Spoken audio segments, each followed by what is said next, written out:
শুভ সকাল বাগানপ্রেমী ভাই বোনেরা। আজকে হচ্ছে জুলাইয়ের ৩ তারিখ, শুক্রবার। আর এখন বাজে সকাল ৭টা। তো যাব অফিসে, রেডি হয়েছি। যাওয়ার আগে হঠাৎ করে ভাবলাম আপনাদের সাথে আমার আজকের বাগানের গাছপালাগুলো একটু আপডেট শেয়ার করি। তো আপনারা জানেন এবছর মোটামুটি আমি সব ধরনের চারাই আমার বাগানে রোপণ করেছি। তো কি কি চারা রোপণ করেছি আজকে সেটাই আমি আপনাদের সাথে শেয়ার করব। আর আরেকটা টিপস আমি শেয়ার করতে চাই, সেটা হচ্ছে আপনারা জানেন যে সামারে এই টাইমটাতে ইংল্যান্ডে একটু বাতাস থাকে। তো বাতাসে কি হয়, মাটি, এই যে গাছপালা আমরা যেখানে রোপণ করেছি যে মাটিটা, সে মাটিটা শুকিয়ে যায়, ড্রাই হয়ে যায়। তো সেক্ষেত্রে কি হয়, গাছপালাগুলো কিন্তু অনেকটা নেতিয়ে পড়ে। তো এই জন্য যেটা করতে হবে, যখনই দেখবেন গাছপালার মাটি শুকিয়ে গেছে আপনাদেরকে নর্মাল পানিটা ব্যবহার করতে হবে। তো আমি এসেছি আমার সকালবেলা একটু গাছে পানি দিতে। তো ভাবলাম পানি দিতে দিতে আপনাদের সাথে এবছর আমি কি কি চারা করেছি সেটারও একটু আপডেট শেয়ার করি, আর কোন চারার বর্তমান কি অবস্থা সেটাও একটু আপডেট আপনাদের সাথে শেয়ার করি। তো এখানে আপনারা দেখছেন এই যে এই পাশটাতে, এটা হচ্ছে আমার বাগানের এক সাইডে একটা উঁচু করে ব্রিক দিয়ে রেজ বেড দেয়া, ওই পাশটাতেও রেড বেড আছে। তো এ হচ্ছে আমার এই পাশের রেজ বেডের গাছপালা আপডেট। এখানে আছে বেগুনের গাছ। তো দেখতে পাচ্ছেন বেগুনের গাছগুলোতে কিন্তু মোটামুটি ফুল চলে এসেছে, এবং আমি মাঝখানে মাঝখানে সানফ্লাওয়ার দিয়েছি, কিছু ফুলের গাছ দিয়েছি যেন পরাগায়নের সুবিধা হয়। আচ্ছা, মাঝখানে মাঝখানে আমি কেন সানফ্লাওয়ার এবং ফুলের গাছ দিয়েছি সেটা একটু বলি। কারণ হচ্ছে আমি যাব দেশে, বাংলাদেশে। আমি এই পুরো জুলাই মাসে, মানে জুলাই মাসের শেষে যাচ্ছি বাংলাদেশে। আর হচ্ছে আস্তে আস্তে আমার সেপ্টেম্বর হয়ে যাবে। তো এই যে পুরো ১.৫ মাসের মতো এই সময়টা আমি থাকছি না।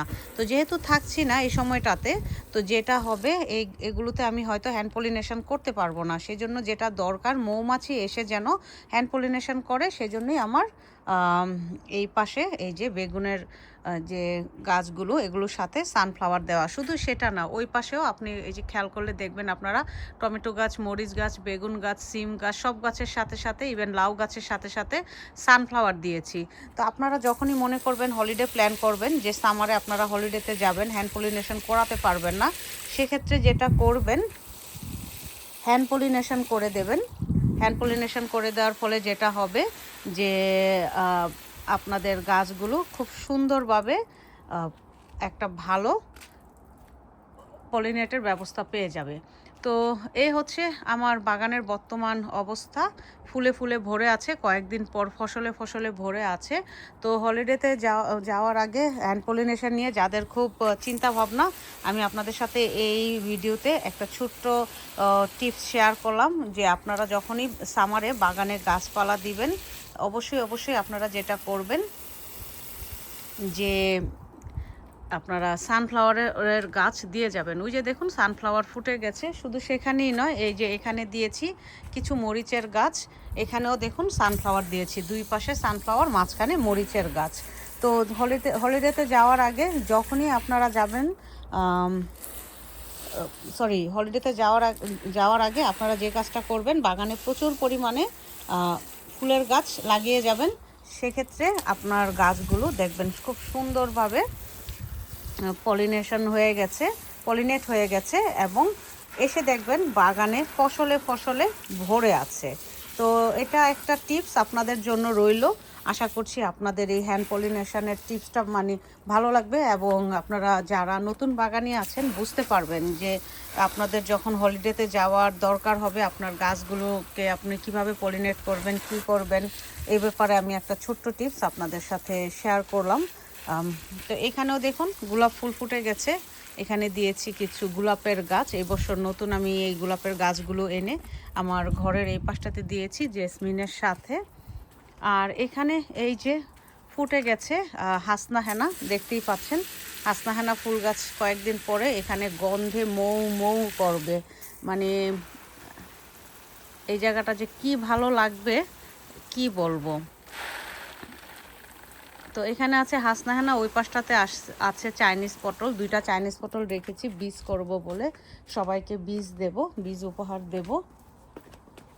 আর এই তো এই পাশেও মরিচের গাছ, এই পাশে মরিচের গাছে দেখুন অজস্র মরিচের গাছে মরিচ ধরে আছে, ফুল ফুটেছে, দেখতেই কতটা সুন্দর লাগছে, অনেক সুন্দর লাগছে, অনেক মানে আমার কাছে অপূর্ব লাগছে। ভাবলাম আপনাদের সাথে শেয়ার করি। এই দেখুন ঠান্ডায় লাউয়ের গাছগুলো একেবারে নেতিয়ে পড়েছে। তো এর মধ্যে যদি পানি না দেওয়া হয় এগুলোর অবস্থা আরও খারাপ হয়ে যাবে। সো বেশি করে এই যে সকালবেলা পানি দিয়ে যাচ্ছি। দুপুরে প্রচুর রোদ আসবে, আমি জানি অনেক রোদ পড়বে, রোদ পেয়ে এগুলোর অবস্থা আরও খারাপ হয়ে যাবে। তো সেই জন্য যাওয়ার আগে আমি যেটা করছি, এখানে সানফ্লাওয়ার দিয়ে যাচ্ছি, এই সরি পানি দিয়ে যাচ্ছি, বললাম সানফ্লাওয়ার দিয়ে যাচ্ছি। এখানে এই যে একটু খেয়াল করলে দেখবেন, এই তো এখানে হচ্ছে কুমড়া ফুল ফুটে আছে, বেগুন গাছের পাতাও অনেকটা দেখুন শুকিয়ে গেছে। এগুলোতে পানি না দিলে আমার মনে হয় না এগুলোকে বাঁচানো ঠিক, মানে বাঁচানো যাবে। তো অফিসে যাওয়ার আগে পানি দিয়ে যাচ্ছি।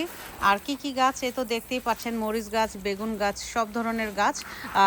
বাগানে কি কি গাছ এই বছর দিয়েছি এটা নিয়ে আমি আরেকটা ভিডিও আপনাদের সাথে শেয়ার করব খুব শীঘ্রই দেখতে পারবেন যে কি কি গাছ রোপণ করেছি। অলরেডি আপনারা জানেন, কিন্তু তারপরও এবছর কি কি গাছ করছি সব কিছুর আপডেট আপনারা এই ভিডিওতেই পেয়ে যাবেন।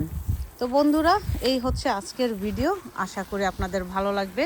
ভিডিওটা আর বড় করছি না, অফিসে চলে যাব, টাইম নেই। ভাবলাম যাওয়ার আগেই একটু আপনাদের সাথে আমার এই আজকের গাছপালার, জুলাইয়ের 3 তারিখ গাছপালার আপডেট শেয়ার করে যাই। তো লাউ গাছের অবস্থাও একটু দেখাই, খুব লাউ গাছের অবস্থাও দেখুন, পানি না পেয়ে পাতা টাতা কি অবস্থা হয়ে গেছে, একেবারেই পানি না পেয়ে খারাপ অবস্থা হয়ে গেছে।